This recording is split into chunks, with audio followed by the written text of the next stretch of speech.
George Herbert Wells, El hombre invisible. Capítulo 4. El señor Cuss habla con el forastero. He relatado con detalle la llegada del forastero a Epping para que el lector pueda darse cuenta de la expectación que causó y, exceptuando un par de incidentes algo extraños, no ocurrió nada interesante durante su estancia hasta el día de la fiesta del club. El visitante había tenido algunas escaramuzas con la señora Hall por problemas domésticos, pero en estos casos siempre se libraba de ella cargándolo a su cuenta, hasta que a finales de abril empezaron a notarse las primeras señales de su penuria económica. El forastero no le resultaba simpático al señor Hall y siempre que podía hablaba de la conveniencia de deshacerse de él, pero mostraba su descontento ocultándose de él y evitándole siempre que podía. Espera hasta le llegue el verano, decía la señora Hall prudentemente, hasta que lleguen los artistas. Entonces ya veremos. Quizás sea un poco autoritario, pero las cuentas que se paguen puntualmente son cuentas que se paguen puntualmente. Diga lo que digas. El forastero no iba nunca a la iglesia y además no hacía distinción entre el domingo y los demás días. Ni siquiera se cambiara de ropa. Según la opinión de la señora Hall, trabajaba a rachas. Algunos días se levantaba temprano y estaba ocupado todo el tiempo. Otros, sin embargo, se despertaba muy tarde y se pasaba horas hablando en alto, paseando por la habitación mientras fumaba o se quedaba dormido en el sillón delante del fuego. No mantenía contacto con nadie fuera del pueblo. Su temperamento era muy desigual. La mayor parte del tiempo su actitud era la de un hombre que se encuentra bajo una tensión insoportable, y en un par de ocasiones se dedicó a cortar, rasgar, arrojar o romper cosas en ataques espasmódicos de violencia. Parecía encontrarse bajo una irritación crónica muy intensa. Se acostumbró a hablar solo en voz baja con frecuencia, y aunque la señora Hall lo escuchaba concienzudamente, no encontraba ni pies ni cabeza a aquello que oía.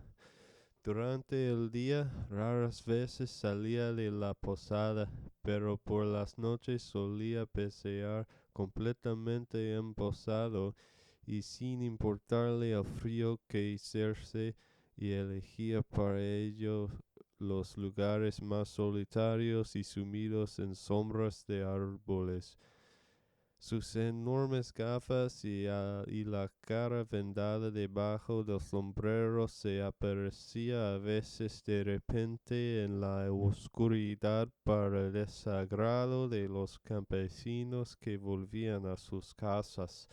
Teddy Humphrey, una noche que salía tambaleándose de la Scarlet Coat a las 9:30, se asustó al ver la cabeza del forastero, pues llevaba el sombrero en la mano. alumbrada por un rayo de salía de la puerta de la taberna. Los niños que la habían visto tenían pesadillas y soñaban con fantasmas, y parece difícil adivinar si él odiaba a los niños más que ellos a él o al revés. La realidad era que había mucho odio por ambas partes. Era inevitable que una persona de apariencia tan singular y autoritaria fuese el tema de conversación más frecuente en Yiping. La opinión sobre la ocupación del forastero estaba muy dividida. Cuando preguntaban a la señora Hall sobre este punto, respondía explicando con detalle que era un investigador experimental. Pronunciaba las sílabas con cautela, como el que teme que exista alguna trampa. Cuando le preguntaban qué quería decir ser investigador experimental, solía decir con un cierto tono de superioridad que las personas educadas sabían perfectamente lo que era, y luego añadía que descubría cosas si huésped había sufrido un accidente. Comentaba y su cara y sus manos estaban dañadas, y al tener un carácter tan sensible era reacio al contacto con la gente del pueblo. Además de esta, otra versión de la gente del pueblo era la del que se trataba de un criminal que intentaba escapar de la policía embozándose para que ésta no pudiera verlo oculto como estaba. Esta idea partió de Teddy Humphrey, sin embargo, no se había cometido ningún crimen en el mes de febrero. El señor Gould, el asistente que estaba a prueba en la escuela, imaginó que el forastero era un anarquista disfrazado que se dedicaba a preparar explosivos y resolvió hacer las veces de detective en el tiempo que tenía libre. Sus operaciones detectivescas contenían en la mayoría de los casos enfermar fijamente al visitante cuando se encontraba con él, o en preguntar cosas sobre él a personas que nunca lo habían visto. No descubrió nada a pesar de todo esto.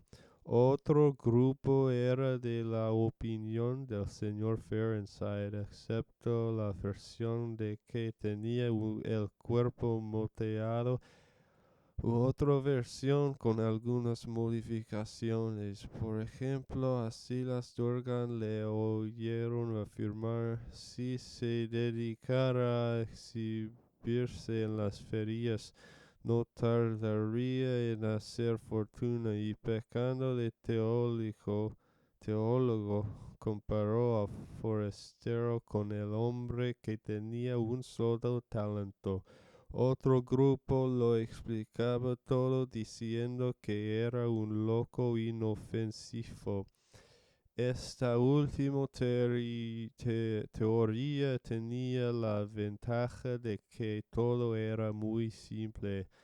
Entre los grupos más importantes había indecisos y comprometidos con el tema. La gente de Sussex era poco supersticiosa, y fueron los acontecimientos ocurridos a principios de abril los que hicieron que se empezara a susurrar la palabra sobrenatural entre la gente del pueblo, y incluso entonces solo por las mujeres del pueblo. Pero dejando a un lado de las teorías a la gente del pueblo, en general le desagradaba guardaba el forastero. Su irritabilidad, aunque hubiese sido comprensible para un intelectual de la ciudad, resultaba extraña y desconcertante para aquella gente tranquila de Sussex. Las raras gesticulaciones con las que le sorprendían de vez en cuando, los largos paseos de anochecer con los que se aparecía ante ellos en cualquier esquina, el trato inhumano ante cualquier intento de curiosear, el gusto por la oscuridad que le llevaba a cerrar las puertas, a bajar las persianas y a apagar los candelabros y las lámparas. ¿Quién podía estar de acuerdo con todo ese tipo de cosas? Todos le apartaban. Cuando el forastero pasaba por el centro del pueblo y cuando se había alejando, había algunos chistosos que se subían el cuello del abrigo y bajaban del ala del sombrero y caminaban nerviosamente tras él, imitando aquella personalidad oculta. Por aquel tiempo había una canción popular titulada El hombre fantasma. La señora Satchel la cantó en la sala de conciertos de la escuela para ayudar a apagar las lámparas de la iglesia. Y después de aquello, cada vez que se reunían 2 o 3 campesinos y aparecía el forastero, se podían escuchar los 2 primeros compases de la canción, y los niños pequeños iban detrás de él y le gritaban «¡Fantasma!» y luego salían corriendo. La curiosidad devoraba a Cus, el boticario. Los vendajes atraían su interés profesional. Miraba con ojos recelosos las 1001 botellas. Durante los meses de abril y mayo había codiciado la oportunidad de hablar con el forastero, y por fin, hacia Pentecostés, cuando ya no podía aguantar más, aprovechado la excusa de la elaboración de una lista de suscripción para pedir una enfermera para el pueblo y así hablar con el forastero. Se sorprendió cuando supo que la señora Hall no sabía el nombre del huésped. Dio su nombre, mintió la señora Hall, pero apenas pude oírlo y no me acuerdo. Pensó que era demasiado estúpido no saber el nombre de su huésped. El señor Cus la llamó a la puerta del salón y entró. Desde dentro se oyó una imprecación. «Perdone mi intromisión», dijo Cass, y cerró la puerta impidiendo que la señora Hall escuchase el resto de la conversación.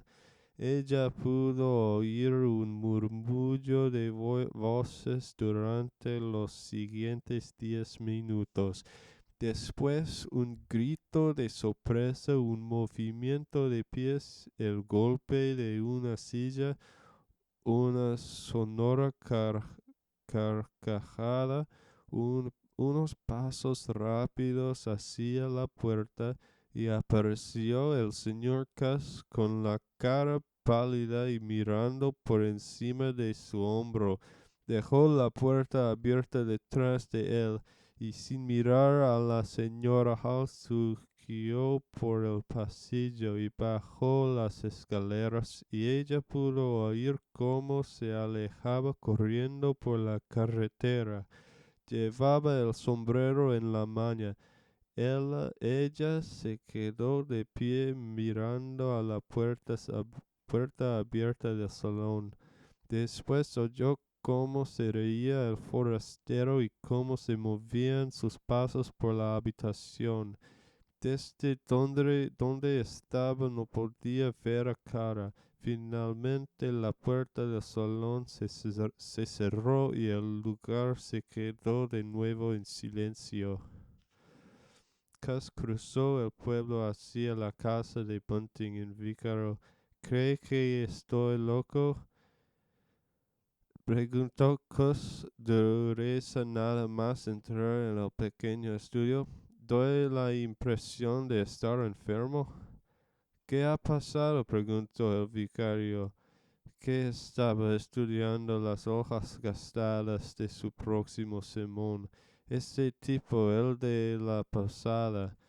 ¿Y bien? Deme algo de beber, dijo Cass, y se sentó. Cuando se hubo calmado con una copita de jerez barato, el único que el vicario tenía a su disposición, le contó la conversación que acababa de tener. Entre la habitación, dijo entrecortadamente, y comencé pidiéndole que si quería poner su nombre en la lista para conseguir la enfermera para el pueblo. Cuando entré, se metió rápidamente las manos en los bolsillos y se dejó caer en la silla. Respiró. Le comenté que había oído que se interesaba por los temas científicos. Me dijo que sí. Volvió a respirar de nuevo con fuerza. Siguió respirando con dificultad por todo el tiempo. Se notaba que acababa de coger un resfriado tremendo. No me extraña, si siempre va tan tapado. Seguí explicándole la historia de la enfermera, mirando durante ese tiempo mi alrededor. Había botellas llenas de productos químicos por toda la habitación. Una balanza de tubos y ensayo colocados en sus soportes y un intenso olor a flor de primavera. Y le pregunté que si quería poner su nombre en la lista y me dijo que lo pensaría. Entonces le pregunté si estaba realizando alguna investigación y si le estaba realizando alguna investigación y si le estaba constando demasiado tiempo. Se enfadó y me dijo que sí, que eran muy largas. Ah, sí, le dije, y en ese momento se puso fuera de sí. El hombre iba a estallar, y mi pregunta fue la gota que colmó el vaso. El forastero tenía en sus manos una receta que parecía ser muy valioso para él. Le pregunté si se la había recetado el médico. Maldita sea, me contestó. ¿Qué es lo que en realidad anda buscando? Yo me disculpé entonces y me contestó con un golpe de tos. La leyó. 5 ingredientes, la colocó de encima de la mesa y al volverse un corriente de aire que entró por la ventana, se llevó el papel. Se oyó un crujir de papeles. El forastero trabajaba con la chimenea encendida. Vi un resplandor y la receta se fue chimenea arriba. ¿Y qué? ¿Cómo? Que no tenía mano, la manga estaba vacía. Dios mío, pensé que era una deformidad física. Imaginé que tenía una mano de corcho y supuse que se la había quitado. Pero luego me dije que había algo raro en todo esto. ¿Qué demonios mantiene tiesa la manga si no hay nada dentro? De verdad te digo que no había nada dentro. nada y pude verle hasta el codo. Además, la manja tenía un agujero y la luz pasaba a través de él. Dios mío, me dije. En ese momento él se detuvo. Se quedó mirándome con sus gafas negras y después se miró la manja. ¿Y qué pasó? Nada más. No dijo ni una sola palabra. Solo miraba y volvió a meterse la manja en el bolsillo. Hablábamos de receta, ¿no? Me dijo tosiendo y yo le pregunté, ¿cómo demonios puede mover una mancha vacía? ¿Una mancha vacía? Me contestó. Sí, una mancha vacía. Volví a decirle, es una mancha vacía, ¿verdad? Usted vio una mancha vacía. Estábamos los dos de pie. Después de dar 3 pasos, el forastero se me acercó, respiró con fuerza. Yo no me moví, aunque desde luego aquella cabeza vendada y aquellas gafas son suficientes para poner nervioso y cualquiera, sobre todo si se te van acercando tan despacio. Dijo que mi mancha estaba vacía, me preguntó ese dije. Le respondí yo. Entonces él lentamente sacó la mancha del bolsillo y la dirigió hacia mí como si quisiera enseñármela de nuevo. Lo hacía con suma lentitud, yo miraba.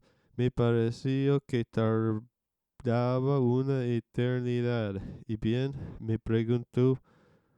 Y yo, aclarándome la garganta, le contesté, no hay nada, está vacía. Tenía que decir algo y estaba empezando a sentir miedo. Pude ver el interior extenso, la mancha hacia mí, muy lentamente, así hasta que el puño casi rozaba mi cara. Qué raro ver un mancha vacía que se te acerca de esa manera. Y entonces algo parecido a un dedo le pellizco de la nariz. Bunting se echó a reír. No había nada allí dentro, dijo Gus haciendo hincapié en la palabra. Allí, me parece muy bien que te rías, pero estaba tan asustado que le golpeé con el puño. Me di la vuelta y salí corriendo de la habitación. Kus se cayó. Nadie podía dudar en su sinceridad por el pánico que manifestaba. Aturdido miró a su alrededor y se tomó una segunda copa de Jerez. Cuando le golpeé el puño, siguió Kus, te prometo que noté exactamente igual que si golpeara un brazo, pero no había brazo, no había ni rastro del brazo. El señor Bunting recapacitó sobre lo que acababa de oír.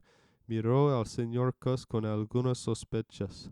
Es una historia realmente extraordinaria, le dijo. Miró gravemente a Cus y repitió, realmente es una historia extraordinaria. Fin de capítulo 4.